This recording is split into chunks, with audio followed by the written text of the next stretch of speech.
Marc, chapitre 12. Après cela, Jésus se met à leur parler en utilisant des comparaisons. Il leur dit: Un homme plante une vigne. Il l'entoure d'un mur. Il creuse un trou pour le pressoir à raisin. Il construit une tour pour surveiller la vigne. Ensuite, il laisse la vigne à des vignerons et il part en voyage. Au moment de la récolte, il envoie un serviteur vers les vignerons pour aller chercher son raisin. Mais les vignerons prennent le serviteur, ils le frappent et le renvoient sans rien lui donner. Le maître envoie un autre serviteur. Les vignerons le frappent à la tête et l'insultent. Le maître envoie encore un autre serviteur et les vignerons le tuent. Le maître envoie encore beaucoup d'autres serviteurs. Les vignerons frappent les uns et ils tuent les autres. Le maître n'a plus que son fils très aimé. Il l'envoie en dernier vers les vignerons en se disant: Ils respecteront mon fils. Mais ces vignerons méchants se disent entre eux: C'est lui qui sera le propriétaire plus tard. Venez, tuons-le, et la vigne sera à nous. Ils prennent le fils, ils le tuent, et ils jettent son corps en dehors de la vigne. Jésus demande: Qu'est-ce que le propriétaire de la vigne va faire? Il va venir, il va tuer les vignerons, et il donnera la vigne à d'autres. Vous avez sûrement lu ces phrases dans les livres saints. La pierre que les maçons ont rejetée est devenue la pierre principale de la maison. C'est le Seigneur qui a fait cela. Quelle action magnifique à nos yeux! Les chefs religieux cherchent un moyen pour arrêter Jésus. En effet, ils comprennent qu'il a raconté cette histoire contre eux. Mais ils ont peur de la foule. Alors, ils laissent Jésus et s'en vont. Les chefs religieux envoient auprès de Jésus des pharisiens et des gens du parti d'Hérode Antipas.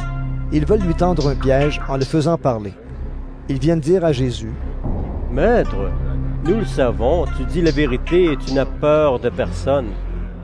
Tu ne regardes pas l'importance des gens, mais tu enseignes en toute vérité ce que Dieu nous demande de faire. Dis-nous, est-il permis ou non de payer l'impôt à l'empereur romain? Est-ce que nous devons payer, oui ou non? Mais Jésus comprend que ce sont des hommes faux, et il leur dit: Pourquoi est-ce que vous me tendez un piège? Faites-moi voir une pièce d'argent. Il lui apporte une pièce d'argent, et Jésus leur dit: Sur cette pièce, il y a l'image et le nom de quelqu'un. De qui donc?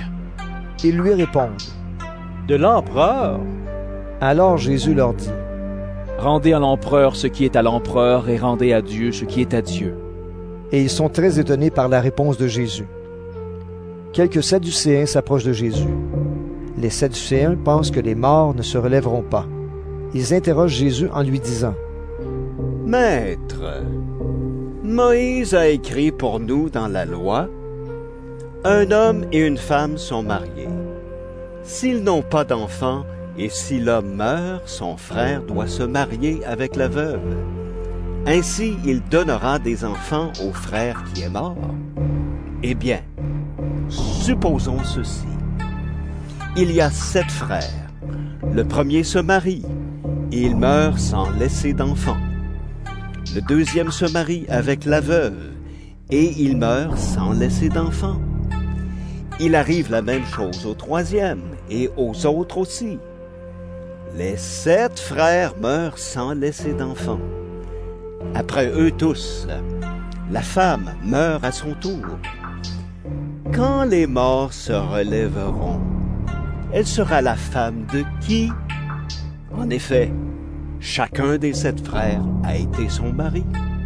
Jésus leur dit: Vous vous trompez. Est-ce que vous savez pourquoi?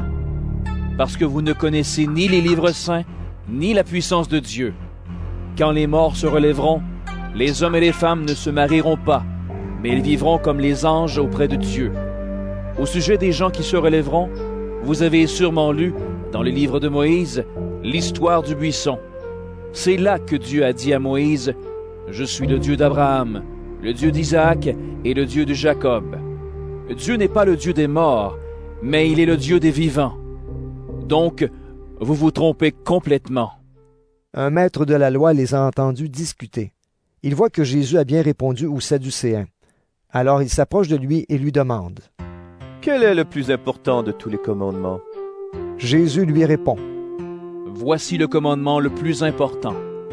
Écoute, Israël, le Seigneur notre Dieu est le seul Seigneur.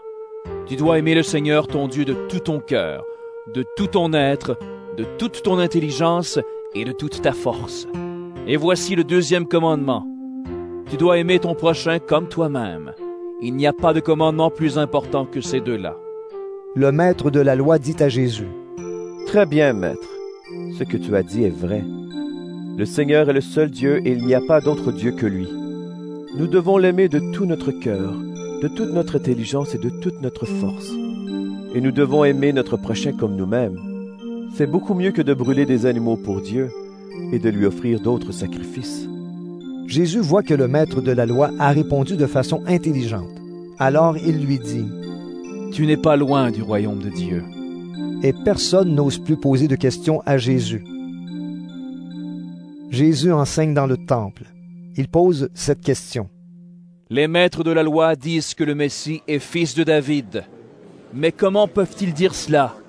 David lui-même, rempli de l'Esprit Saint, a dit, « Le Seigneur déclare à mon maître, « Viens t'asseoir à ma droite, je vais mettre tes ennemis sous tes pieds. » David lui-même dit que le Messie est son maître.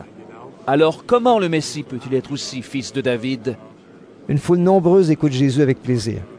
Jésus dit dans son enseignement, « Attention, ne faites pas comme les maîtres de la loi. Ils aiment se promener avec de grands vêtements. Ils aiment qu'on les salue sur les places de la ville. Ils choisissent les premiers sièges dans les maisons de prière et les premières places dans les grands repas. Ils prennent aux veuves tout ce qu'elles ont, et en même temps, ils font de longues prières pour faire semblant d'être bons.